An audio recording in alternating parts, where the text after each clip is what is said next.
My name is Jenn Wheeling, and I'm so pleased to introduce you to my brand new Western series called Zephyr.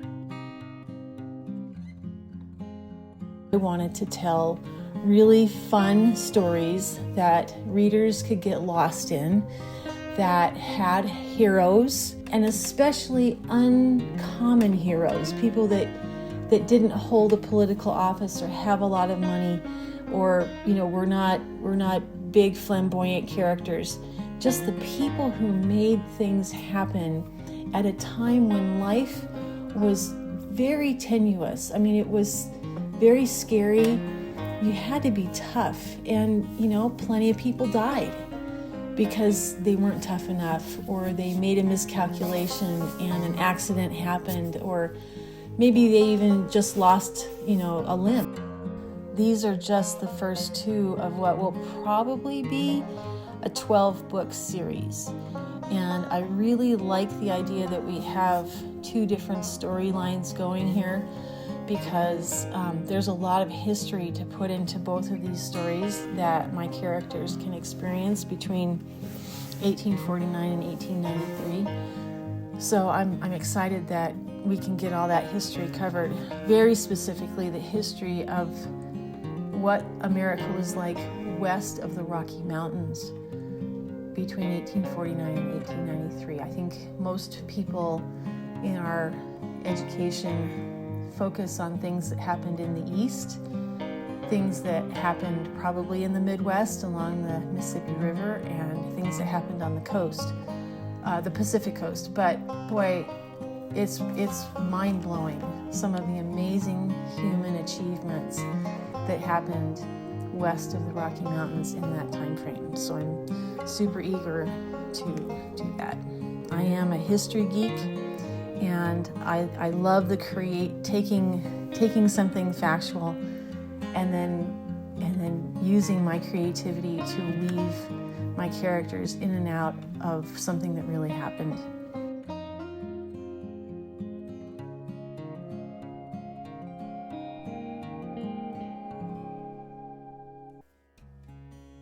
I do think that storytelling is absolutely an art. I think you have to, a good storyteller knows when to pause for emphasis, when to shift gears and speed things up or slow things down, or give the reader a rest or the listener a rest. If you're a good writer, I mean, that is a skill. That's an amazing skill, to be able to put together a great sentence and then a even better paragraph and hopefully a better scene. And both of those things, or the writing part for me is a skill. I think the storytelling part is the art.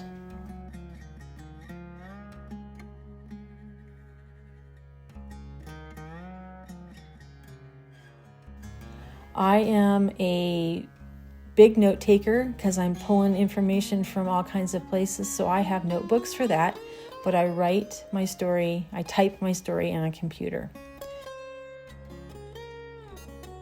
I prefer morning, usually because I am fresher, but there's too many chores on the ranch in the mornings, so I settle for after lunch until dinner time. So it's about 4 hours a day. I'm a hybrid, actually, because I have to be a plotter. I'm usually working my characters in between two historical or three historical events. So I have that outline already kind of figured out, and then I pants myself through with my characters. They get into troubles, they get into adventures or sidetracked or things like that. So that's where the creative comes from. So I would say I would raise my hand on being a hybrid of those two things. Honorable. I think I'm going to go with honorable there.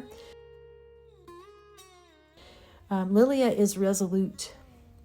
I think I like that word.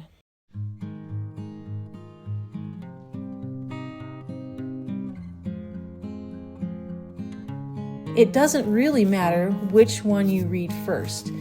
if you're drawn to a male character who is making a really difficult trip across the continent, who is a young man discovering who he is and has made kind of a rash choice in response to something he's learned about his family, and following his development into manhood and into the person that he wants to become, then, you know, I feel like it's a great story for that.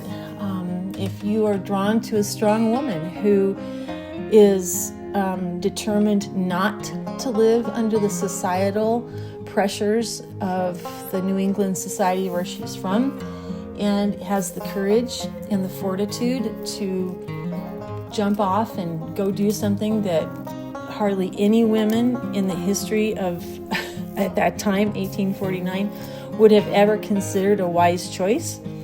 You know, part of me says start there. Gauntlet and Kismet are intertwined novels, so it doesn't matter which one you start with. But just know you won't know the whole story until you've read them both.